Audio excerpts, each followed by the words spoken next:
So tell me about the challenges that you faced shooting this movie, being that it was in 3D.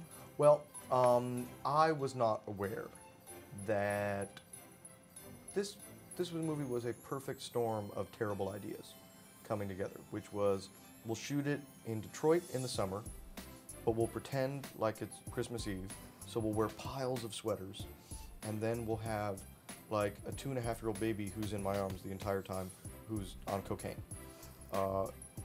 And I don't know why going into it I didn't think like, oh, this is the worst idea literally I've ever heard. How could this possibly ever work out? Luckily it kind of did work out, and it turned into a sort of, I think, a pretty amazing movie. But the process of getting there was like crazy. The 3D, and it's also like, you know, sometimes you see movies that are like fake 3D. It's like they faked it. They just kind of later they went in and they went like, oh, it's not 3D. No, we did it there with 2 huge cameras. It was very intense. And as a result, it's the most beautiful, idiotic film in a long time, I think. Right, so I mean, I saw the movie and I saw, you know, obviously I saw it in 3D.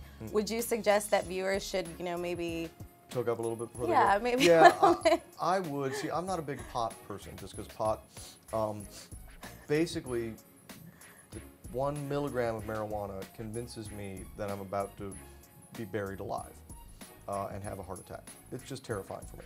So you could also do a real tiny dose of shrooms. Right. Might be great. Like just some like that tea they make out of mushrooms might be good. Okay. Or 1/8 of a hash brownie. But not even like a half, because otherwise the cow's penis will freak you out. Wow. Okay. Yeah. TMI. Well, in your opinion, what's the secret behind the success of these films and the characters? You know, I think that there are 2 things. They're unapologetically raunchy and cover material that I certainly don't think you'll see any other movie this year, certainly not a 3D movie or a Christmas movie that covers so much shocking material in it. And yet, what I like about the movies is that they're not mean-spirited. They're actually very sort of upbeat movies with just filthy, filthy material from wall to wall. Absolutely. Yeah, but still very upbeat.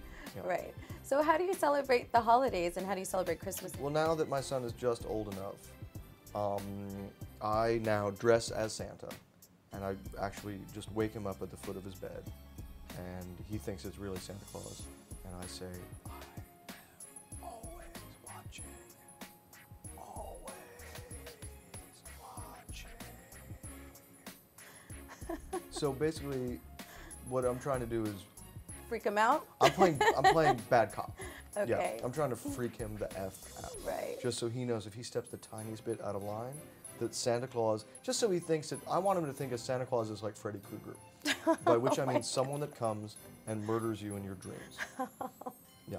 Wow, well, that's So great. I'm sure it works. I'm doing a pretty great job. Ask anybody in my neighborhood. I'm a pretty great dad.